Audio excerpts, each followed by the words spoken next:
All, அஸ்ஸலாமு அலைக்கும். Welcome back to my channel simply with Sharmila. இன்றைக்கி நம்ம பார்க்க போகிறது ஒரு day in my life vlog தாங்க. இது லாஸ்ட் ஃப்ரைடே எடுத்தது. ஸோ ஃப்ரைடேனாலே தெரியும், ஜும்மா நாள்.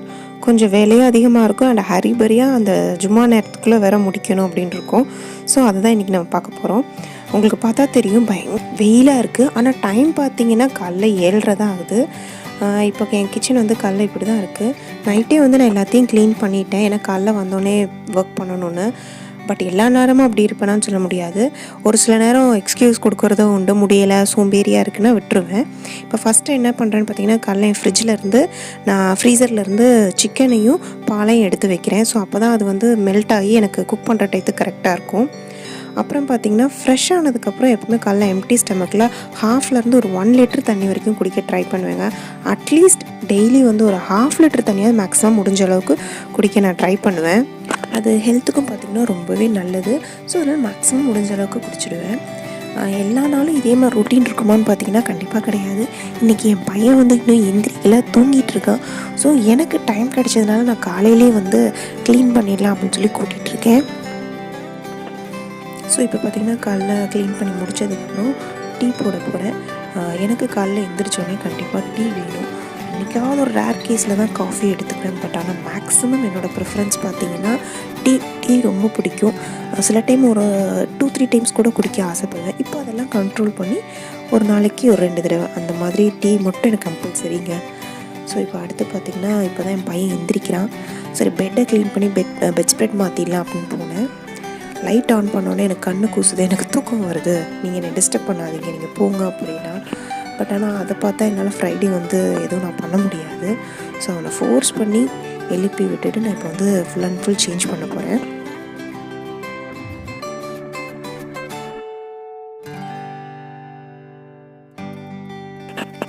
ஸோ இப்போ பார்த்தீங்கன்னா அவன் பெட்ஷீட்டில் ஹைட் அண்ட் சீக் விளையாண்டுருக்கான். என்னை எங்கேன்னு கண்டுபிடிங்க அப்படின்னு என்னை பெட் ஸ்ப்ரெட் மாற்ற விடாமல் அவன் பண்ணுறதுக்காக எல்லாம் பண்ணிகிட்ருக்கான்.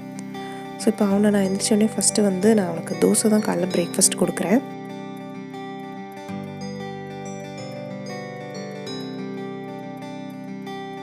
இப்போ நான் லஞ்சுக்கு என்ன ப்ரிப்பேர் பண்ணுறேன்னு பார்த்தீங்கன்னா, சிக்கன் கிரேவி, சிக்கன் 65 அண்ட் வெறும் எம்டி பிரியாணி. இதில் தான் என்னோடய லன்ச் மெனு. ஸோ இப்போ ஃபஸ்ட்டு பார்த்திங்கன்னா, சிக்கனை நான் கிரேவிக்கு தனியாகவும் சிக்கன் 65க்கு தனியாகவும் எடுத்துட்டேன்.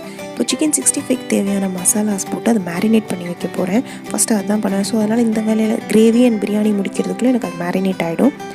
Cornflour, salt, chilli powder and 65 masala அவ்வளோதான் நான் ஆட் பண்ணுறேன். இப்போ நல்லா அதை மிக்ஸ் பண்ணி நான் ஃப்ரிட்ஜில் எடுத்து வச்சிட்டேன். இப்போ நெக்ஸ்ட் என்ன பண்ணுறேன்னு பார்த்தீங்கன்னா, சரி ஒரு ஸ்வீட் ப்ரிப்பேர் பண்ணலாம் அப்படின்னு தோணுச்சு. ஸோ அதனால் நான் இப்போ என்ன பண்ணுறேன்னு பார்த்தீங்கன்னா, பீர்னின்னு சொல்லுவாங்க. ஸோ அதான் ரெடி பண்ணிகிட்ருக்கேன். இது ரவையில் செய்கிற ஒரு ஐட்டம். ஃபஸ்ட்டு ரவை நல்லா வறுத்துக்கணும் கோல்டன் ப்ரௌனுக்கு. நான் ஒரு 100 கிராம் தான் எடுத்திருக்கேன். அதுக்கப்புறம் பார்த்திங்கன்னா, நான் நெய்யில் திராட்சை முந்திரி போட்டு வறுத்துட்டு இப்போ அதுக்கு தேவையான 2 கிளாஸ் பால் ஆட் பண்ணுறேன். இதோட ரேஷியோ பார்த்திங்கன்னா, இப்போ நீங்கள் 1 கப் நீங்கள் ரவை போடுறீங்கன்னா அதுக்கு 4 மடங்கு நீங்கள் பால் தண்ணி ஆட் பண்ணணும். அப்புறம் அதில் சாரப்பருப்பு அப்படின்றத ஆட் பண்ணுறேன். அதுதான் மெயினாக அதுக்கு நான் பீர்னியில் டேஸ்ட் கொடுக்கறதுங்க. அதை இந்த டிஷ் பண்ணும்போது கூடவே அதை நீங்கள் அதை மிக்ஸ் பண்ணிக்கிட்டே இருக்கணும். நீங்கள் கொஞ்சம் நாந்தால் கூட அது ஒரு மாதிரி கெட்டியாயிரும், இல்லைன்னா சீக்கிரம் கீழே பிடிச்சிடும். அது நல்லா பாயில் ஆகி கெட்டியாகி வர நீங்கள் கொஞ்சம் கொஞ்சமாக தண்ணி ஆட் பண்ணிக்கணும். அது கூட ஆக்சுவலாக அந்த பீர்னியோட கன்சிஸ்டன்சி பார்த்திங்கன்னா நல்லா லிக்விடாக தான் இருக்கணும். இப்போ நான் சுகர் ஆட் பண்ணிக்கிறேன். நான் இந்த கப்பில் 1 கப் நான் ரவை ஆட் பண்ணதுனால 3/4 கப்பு சுகர் ஆட் பண்ணிக்கிறேன். அண்ட் இது கூட நான் இன்னும் எக்ஸஸாக 1/2 கப் நான் கண்டென்ஸ் மில்க் ஆட் பண்ணுறேன். கண்டென்ஸ் மில்க் கம்பல்சரி கிடையாது, உங்கள்கிட்ட இருந்தால் நீங்கள் ஆட் பண்ணிக்கலாம். இல்லை அப்படின்னா நீங்கள் சுகரே உங்கள் அளவுக்கு தேவையானதுக்கு நீங்கள் பார்த்து ஆட் பண்ணிக்கலாம். பீர்னி கன்சிஸ்டன்சினா தண்ணியாக இருக்கணும். ஸோ இப்போ அது நல்லா ரெடி ஆகிடுச்சு. இப்போ நான் அடுத்து கிரேவிக்கும் பிரியாணிக்கும் எம்டி பிரியாணிக்கும் தேவையான தக்காளி, வெங்காயம் இதெல்லாமே ஒரு வாஷபிள் ட்ரேயில் நான் எடுத்து வச்சுக்கிறேன். ஸோ அதுலேயே நான் எல்லாத்தையுமே கட் பண்ணுறதுக்கும் வாஷ் பண்ணுறதுக்கும் எனக்கு ஈஸியாக இருக்கும் அப்படிங்கிறதுக்காக நான் அந்த இதில் எடுத்து வச்சுருக்கேன்.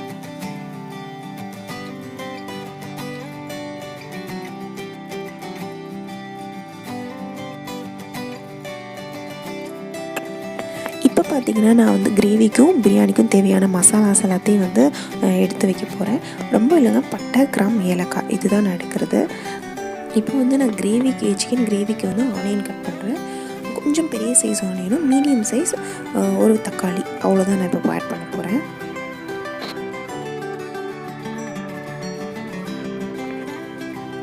யார் என் பின்னாடின்னு பார்த்தா என் பையன் அங்கே சேனலில் பிரேக் விடும் இல்லையா, ஸோ வந்து கார்ட்டூன் சேனல் பார்த்துட்டு இருந்தான். ஸோ அந்த பிரேக் கேப்பில் வந்து இங்கே நான் என்ன பண்ணுறேன் அப்படின்னு ஒரு பார்வை பார்த்துட்டு அவனுக்கு தண்ணி குடிச்சிட்டு இப்போ போகிறதுக்காக வந்திருக்கான். இது பார்த்திங்கன்னா இடையில ஒரு செகண்ட் ஷிஃப்ட் டீ போயிட்டுருக்கு என் ஹஸ்பண்ட்க்கு. ஸோ இப்போ தான் 12:15, இப்போ தான் நான் ஸ்டார்ட் பண்ணவே ஆரம்பிக்கிறேன். ஃபர்ஸ்ட் வந்து சிக்கன் கிரேவி தான் நான் பண்ண போகிறேன். ஸோ நார்மல் தாங்க. ஒரு குக்கரில் வந்து ஆயில் ஊற்றி பட்டை, கிராம்பு, ஏலக்காய் ஆட் பண்ணியிருக்கேன். அது கூடவே பார்த்திங்கன்னா கொஞ்சமாக சோம்பு ஆட் பண்ணுறேன். இப்போ இது கூட பார்த்திங்கன்னா நம்ம சாப் பண்ணி வச்சுருந்த ஆனியன்லாம் ஆட் பண்ணி அது நல்லா கோல்டன் ப்ரௌன் ஆகிற வரைக்கும் இப்போ நான் அதை வந்து ஃப்ரை பண்ண போகிறேன். இப்போ இதில் பார்த்திங்கன்னா ஆனியன் ஃப்ரை ஆகிறதுக்கு தேவையான கொஞ்சமாக லைட் சால்ட் ஆட் பண்ணிக்கிறேன். அப்போ தான் அது சீக்கிரம் ஃப்ரைங்க. கம்ப்ளீட் ரெசிபிக்கு தேவையான சால்ட் வந்து நான் ஃபைனலாக தான் அதில் ஆட் பண்ணுவேன், செக் பண்ணிவிட்டு.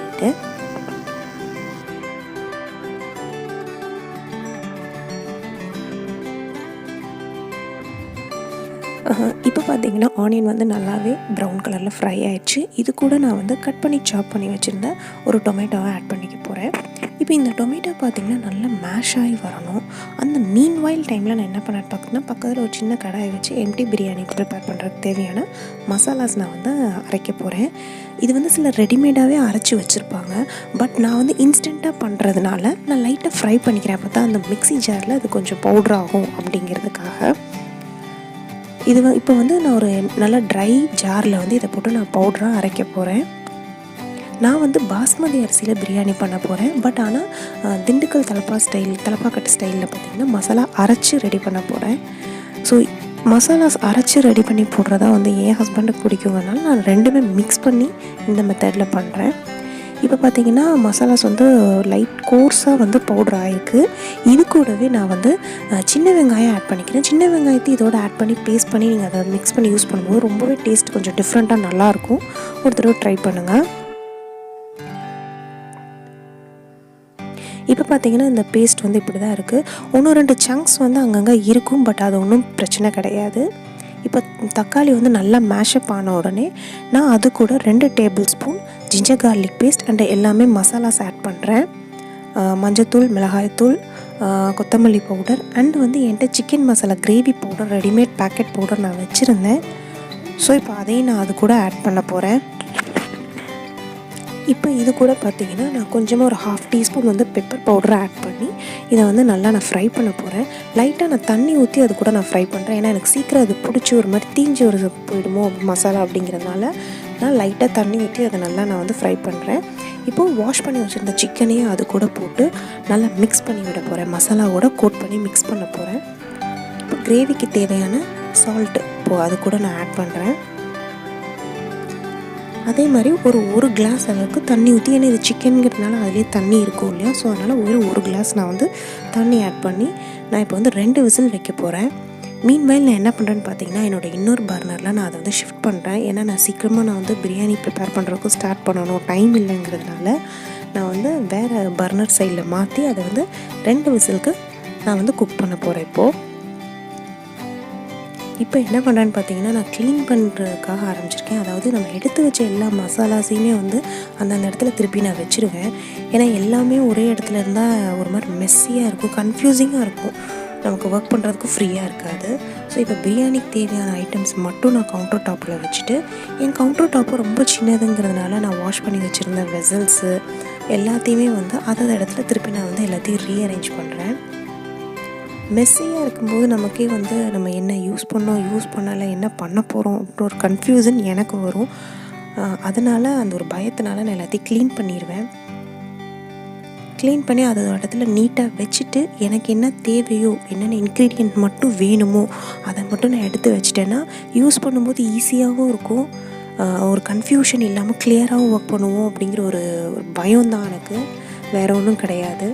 இப்போ பார்த்திங்கன்னா இந்த கிளாஸில் நான் வந்து 2 கிளாஸ் 1/2 kgக்கு வந்து பாஸ்மதி அரிசி நான் குக்கரில் தான் எனக்கு பிரியாணி பண்ண போகிறேன். ஸோ அதை நான் ஸ்டார்ட் பண்ணுறதுக்கு முன்னாடியே அரிசியை நான் வந்து எடுத்து வச்சு நல்லா வாஷ் பண்ணி தண்ணியில் சோக் பண்ணி ஊற வைக்க போகிறேன். நம்ம ஆனியன் அந்த இன்க்ரீடியன்ட்ஸ் மசாலா எல்லாம் ஃப்ரை பண்ணுற டைம் வரைக்கும் அது நமக்கு சோக் பண்ணி இருந்தால் போதும். அதுக்கு மேலே வைக்க வேண்டியதில்லை, ரைஸ் உடஞ்சிரும் அப்படிம்பாங்கள்ல. ஸோ அதனால் நான் அந்த டைமுக்கு மட்டும் நான் இப்போ வைக்கிறேன். இப்போ பார்த்திங்கன்னா நான் குக்கரை வச்சுட்டேன். ஸோ இப்போ இதில் வந்து ஒரு 100 ml ஆயில் ஆட் பண்ணுறேன். ஆயில் அது கூட அடிஷ்னலாக நான் வந்து 2 டேபிள் ஸ்பூன் பெரிய ஸ்பூனில் வந்து நான் வந்து நெய் ஆட் பண்ண போகிறேன். நான் ஸ்டார்டிங்லேயே ஆட் பண்ணிடுவேன், லாஸ்ட்டாக ஃபைனலில் ஆட் பண்ணுறது கிடையாது. ஃபைனலில் ஆட் பண்ணுவாங்க, நான் வந்து ஸ்டார்டிங்லேயே ஆட் பண்ணிவிடுவேன். இப்போ பார்த்திங்கன்னா நான் ஃபஸ்ட்டு வந்து ஆனியன் தான் போடுறேன், மசாலாஸ் எதுவுமே போடலை. ஆனியன் தான் போட்டு நல்லா நான் ஃப்ரை பண்ண போகிறேன். நான் பண்ணுற மெத்தட் சொன்னேன் இல்லையா, மசாலா நான் அரைச்சி பண்ணுறதுனால அது வந்து திண்டுக்கல் டைப்புங்கிறதுனால இந்த ஆனியன் வந்து நல்லாவே ஒரு ப்ரௌன் கலர், நல்ல கோல்டு ப்ரௌன் கலரில் வந்து உங்களுக்கு அது ஃப்ரை ஆகணும். இப்போ நான் ஆனியன் ஃப்ரை ஆகிறதுக்கு தேவையான அளவுக்கு சால்ட் மட்டும் இப்போ ஆட் பண்ணிக்கிறேன். ரிமைனிங் பிரியாணிக்கு தேவையான சால்ட் வந்து நம்ம ஃபைனலாக தான் ஆட் பண்ணுவேன். இப்போ என்ன பண்ணுறேன்னு பார்த்திங்கன்னா, அந்த ஆனியன் நல்லா ப்ரௌன் ஆகிறதுக்கு டைம் எடுக்கும். ஸோ அது வரைக்கும் சிம்மில் வச்சுட்டு என் பையனை வந்து மீன் வயலில் நான் குளிக்க வச்சு ரெடி பண்ணிடலாம், ட்ரெஸ் சேஞ்ச் பண்ணி அவனை தொழுகைக்கு ரெடி பண்ணிடலாம் அப்படின்ட்டு ஸோ ரெடி பண்ணிகிட்ருக்கேன் சாரை. பாதி அங்கே ஒரு வேலை பாதி இங்கே ஒரு வேலைன்னு பார்த்தா தான் வந்து அந்த டைமிங்குள்ளே முடிக்க முடியுங்கிறதுக்காக ஹரிபரியாக தான் பண்ணுறது. இந்த ஸ்டேஜில் இன்னுமே நல்லாவே வந்து உங்களுக்கு ஆனியன்ஸ் வந்து 3/4 எல்லாமே நல்லா ப்ரௌன் கலரில் மாறணும். அப்போ தான் அந்த ரைஸ் வந்து உங்களுக்கு அந்த கலர் கொடுக்கும் அப்படின்னு சொல்லுவாங்க. இப்போது இந்த பிரியாணி செய்கிற இடத்துல பார்த்திங்கன்னா நான் உங்கள் கூட ஒரு விஷயம் ஷேர் பண்ணணும்னு நினச்சேன். யாருமே எதுலேயுமே எக்ஸ்பர்ட்ஸ் இல்லை இல்லையா, ஸோ எல்லாருமே தப்பு பண்ணி தான் கற்றுக்குவாங்க. ஸோ எனக்கு நல்லா ஞாபகம் இருக்குது, நான் ஒரு 2 years பிஃபோர் ஃபஸ்ட்டு நான் ஒரு ஒரு கீ ரைஸ் ப்ரிப்பேர் பண்ணும்போது குழஞ்சி களி ஆனதில்லை, கஞ்சி மாதிரி ஆன ஸ்டேஜெல்லாம் இருக்குது. ஸோ அதோட கன்சிஸ்டன்சி எப்படின்னு தெரியல, எப்படி அளவு அதோட அக்யூரேட் அப்பியரன்ஸ் எதுவும் தெரியாமல் பிளாங்காக ட்ரை பண்ணி அந்த மாதிரியான கேஸஸும் இருக்குது. பட் ஆனால் இப்போது அதை ப்ராக்டிஸ் பண்ணி ஓரளவுக்கு கொண்டு வந்திருக்கேன். ஸோ நம்மளே தானங்க மோட்டிவேட் பண்ணிக்கணும், வேறு யாரும் வந்து மோட்டிவேட் பண்ண போகிறது கிடையாது. ஸோ மிஸ்டேக் கரெக்டு தான், அது வர்றது கேஷுவல். பட் ஆனால் அதிலிருந்து நம்ம கரெக்ட் பண்ணி எப்படி அதை கரெக்டாக கொண்டு வரோம் அப்படிங்கிறதா அது நம்ம பண்ணுறதோட லெசன், கற்றுக்கிற லெசன். ஸோ இப்போ பார்த்திங்கன்னா நல்லா ஆனியன் வந்து நல்ல ப்ரௌன் கலரில் ஆனதோட நான் அந்த அரைச்சி வச்சுருந்த மசாலா, சின்ன வெங்காயம் பேஸ்ட்டையும் ஆட் பண்ணிக்கிறேன். ஸோ இப்போ கலர் வந்து உங்களுக்கு இப்படி தான் இருக்கும், அதனால் ஒன்றும் கிடையாது. அது கூட வந்து தக்காளி, இஞ்சி பூண்டு பேஸ்ட்டு, பச்சை மிளகா எல்லாமே நான் சேர்த்து நல்லா ஃப்ரை பண்ணி மசாலா வாடெல்லாம் போகிற வரைக்கும் அதை நல்லா ஃப்ரை பண்ணிட்டேன். நான் தக்காளி பார்த்திங்கன்னா ஒன்று தான் நான் வந்து அப்படியே சாப் பண்ணி போட்டேன், மித்த ரெண்டையுமே வந்து பேஸ்ட்டாக நான் போட்டுருவேன், ஃபைன் பேஸ்ட்டாக அரைச்சி நான் போட்டுருவேன். அது கூட வந்து 4 பெரிய ஸ்பூனில் வந்து தயிர் ஆட் பண்ணி அதையும் நல்லா நான் மிக்ஸ் பண்ணிக்கிட்டேன். இப்போ நான் இந்த பாஸ்மதி அரிசிக்கு பார்த்திங்கன்னா 1க்கு 1.5 அப்படிங்கிற தண்ணி ரேஷியோவில் வந்து நான் தண்ணி இப்போ மெஷர் பண்ணி அது கூட ஊற்றி மிளகாத்தூள் அதோடையே போட்டு நான் மிக்ஸ் பண்ணி சால்ட் எல்லாமே போட்டு மிக்ஸ் பண்ணி இப்போ நான் வந்து மூடி வச்சுருக்கேன். இதில் வந்து பார்த்திங்கன்னா அந்த தண்ணியில் வந்து நான் வந்து ஒரு லெமன் ஆட் பண்ணுவேன், அந்த டேஸ்ட்டும் நல்லாயிருக்கும். இப்போ பார்த்திங்கன்னா திருப்பி என்னோடய ஹீரோ வந்திருக்காரு. அவர் வந்து அப்பப்போ பிரேக் போடுவாங்க இல்லையா, அப்போ அந்த லாஸ்ட் எபிசோடில் என்ன நடந்துச்சு அந்த கார்ட்டூன் சீரீஸில் அதை வந்து என்கிட்ட வந்து ஃபுல்லாக எக்ஸ்பிளைன் பண்ணி அந்த கதை ஸ்கிரிப்டெல்லாம் சொல்லி முடிச்சுட்டு திருப்பி அடுத்த ரவுண்டுக்கு போயிடுவார். இப்போ பார்த்திங்கன்னா அந்த தண்ணி வந்து நல்லா இந்தளவுக்கு கொதிக்கணுங்க. தண்ணி கொதிக்கிறதுக்கு முன்னாடியும் நம்ம ரைஸ் போட்டோம் அப்படின்னா அந்த ரைஸ் வந்து ஒரு மாதிரி ஸ்டிக்கியாக குழஞ்சிரும் அப்படிம்பாங்க. பட் நான் தண்ணி கொதிக்கும் போதே நான் என்ன பண்ணேன்னா பக்கத்து ஒரு அடுப்பில் பார்த்திங்கன்னா நான் ஒரு பேன் வச்சு ஹீட் பண்ணுறேன். எதுக்குன்னா நான் தம் போடுறதுக்காக. இப்போ இதில் வந்து நல்லா கொதிச்ச தண்ணியை வந்து அடுப்பை சிம்மில் வச்சுட்டு அரிசியை வந்து அதில் நான் ஆட் பண்ணுறேன். இப்போ ரைஸை ஆட் பண்ணதுக்கப்புறம் நான் ஃபுல் அண்ட் ஃபுல் அது வந்து மிக்ஸ் கொடுக்குறேன். அதாவது பாட்டம் டு டாப், கீழேருந்து மேலே வரைக்கும் நான் மிக்ஸ் பண்ணி மசாலாஸ் மேலே கொண்டு வரணும். இப்போ அடிஷ்னலாகவே நான் என்ன பண்ணுறேன்னா அந்த பேன் நான் வச்சுருந்தேன் இல்லையா, ஹீட்டாக இருக்குது, அது மேலே ஒரு பவுலில் நான் எக்ஸ்ட்ரா ஒரு கிளாஸ்க்கு மேலே தண்ணி வைக்கிறேன். சப்போஸ் தேவைப்பட்டால் நம்ம யூஸ் பண்ணிக்கலாம் அப்படிங்கிறதுக்காக. எனக்கு அந்த பேனோட ஹீட்லேயே எனக்கு அந்த தண்ணி சூடானால் போதும், அதனால் நான் அதில் வச்சுருக்கேன். இப்போது என்னென்னா அந்த தண்ணி ட்ரை ஆகிற வரைக்கும் நம்ம வந்து அதை சிம்லேயே வச்சு பாயில் பண்ணணும். பட் மீன்வைல் அடிக்கடி ஒரு 2 minutes ஒரு 3 minutes ஒன்ஸ் வந்து நீங்கள் அதை வந்து கிண்டி விடணும். பாட்டம்லேருந்து மேலே வரைக்கும் ரைஸை ஃபுல் அண்ட் ஃபுல் நீங்கள் ரொட்டேட் பண்ணணும். அப்போ தான் மசாலா வந்து ஈவனாக ஸ்ப்ரெட் ஆகும், இல்லைன்னா அங்கங்கே மசாலா நின்றுக்கும். ஸோ இப்போ அதெல்லாம் வந்து குக் ஆகி ரைஸ் இதாகிற டைமுக்குள்ளே நான் யூஸ் பண்ண பாத்திரம்லாம் இருந்துச்சுல, ஸோ அதையும் க்ளீன் பண்ணி வச்சிடலாம் அப்படின்னு பண்ணிகிட்ருக்கேன். இப்போ பார்த்திங்கன்னா தெரியும், தண்ணி வந்து ஓரளவுக்கு ட்ரை ஆகிட்டே வருது. அக்கேஷ்னலாக அப்பப்போ ஆஃபன் நீங்கள் வந்து அதை மிக்ஸ் கொடுத்துட்டே இருக்கணும், கீழே இருந்து மசாலா நீங்கள் கொடுத்துட்டே இருக்கணும். இல்லைனா மசாலாஸ் அங்கங்கே ஒரு இடத்துல வந்து உங்களுக்கு நின்றும். ஸோ அதனால் திருப்பி கிண்டி விட்டுட்டே இருந்தீங்கன்னா தான் மசாலாஸ் ஈவனாக ஸ்ப்ரெட் ஆகும். இப்போ நீங்கள் வந்து அந்த ரைஸை நீங்கள் எடுத்து பார்க்கணும். நம்ம நார்மல் ஒயிட் ரைஸ் ப்ரிப்பேர் பண்ணுறோம் இல்லையா அடுப்பில், அது மாதிரி ஒரு 90% 98 வரைக்கும் வந்து அது பாயில் ஆகிருக்கணும். எனக்கு வந்து ஆகலை. ஸோ 90% தான் இருக்குது. நான் எக்ஸஸாக ஒரு 1/2 கிளாஸ் ஹாட் வாட்டர் நான் பக்கத்தில் வச்சுருந்தேன் இல்லையா, அந்த ஹாட் வாட்டர் ஆட் பண்ணுறேன். இப்போ பார்த்திங்கன்னா ஹாட் வாட்டர் ஆட் பண்ண உடனே ரைஸில் இருக்கிறது வந்து திருப்பி பாயில் ஆக ஆரம்பிச்சிருச்சு.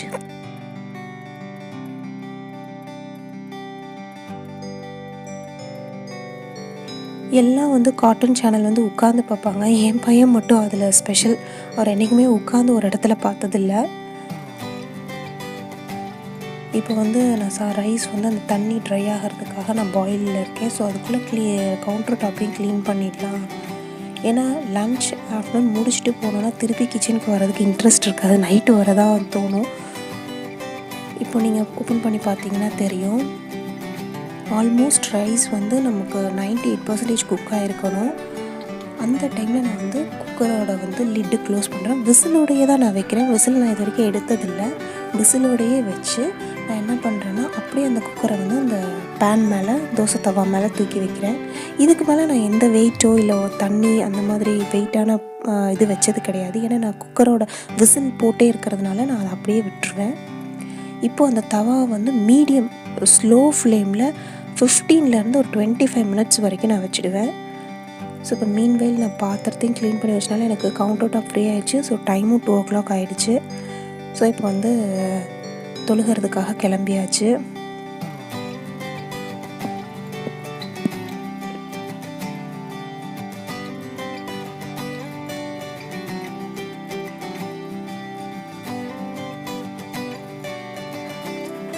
இப்போ தொழுது நான் முடிச்சுட்டு வர டைமும் எனக்கு குக்கர் வந்து தம்மில் இருந்ததும் கரெக்டாக இருந்துச்சு.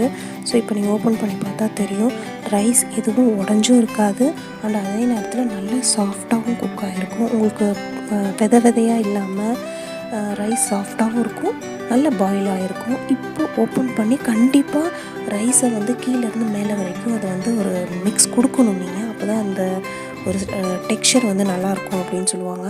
ஸோ அதனால் இப்போ நான் வந்து ரைஸை வந்து பாட்டம்லேருந்து மேலே வரைக்கும் ஃபுல்லாக நான் வந்து மிக்ஸ் கொடுக்குறேன்.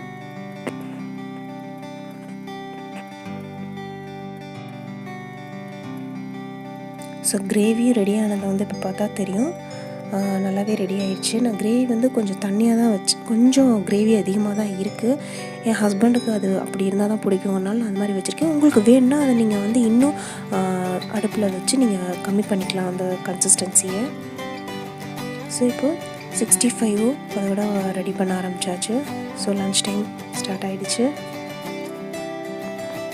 ஸோ சும்மா தொழுகை முடிஞ்சதுக்கப்புறம் வீட்லேயே தான் இப்போ தொழுகிறோம். ஸோ தொழுது முடிச்சதுக்கப்புறம் வந்து நாங்கள் எங்கள் லன்ச் சாப்பிட ஆரம்பித்தோம். இப்போ வந்து என் பையனுக்கு தான் ஃபஸ்ட் நான் கொடுத்துட்ருக்கேன். அவர் வந்து ஆஸ் யூஷுவல் கார்ட்டூன் சேனல் பார்த்துட்டு ஹாயாக உட்காந்து சாப்பிட்டுட்ருக்காரு. அவர் டிவி மட்டும்தான் இப்போ இருக்கிற குழந்தைங்களுக்கு வந்து ஒரே ஒரு ரிலாக்ஸேஷனாக இருக்குது இல்லையா. ஸோ அதனால் அவனை நான் வந்து ஈவினிங் வந்து மாடி கூட்டிகிட்டு போயிருந்தேன். கொஞ்சமாவது ஃபிசிக்கல் ஆக்டிவிட்டீஸ் அவங்களுக்கு வேணும், வீட்டுக்குள்ளேயே அடைச்சி வைக்க முடியாது. ஏன்னா இப்போ பேண்டமிக் சுச்சுவேஷன் அந்த மாதிரி இருக்கிறதுனால. ஸோ நீங்கள் எல்லோரும் கண்டிப்பாக சேஃபாக இருங்க, டேக் கேர் பண்ணிக்கோங்க. நம்ம சேனல் பிடிச்சிருந்தா கண்டிப்பாக சேனலை சப்ஸ்கிரைப் பண்ண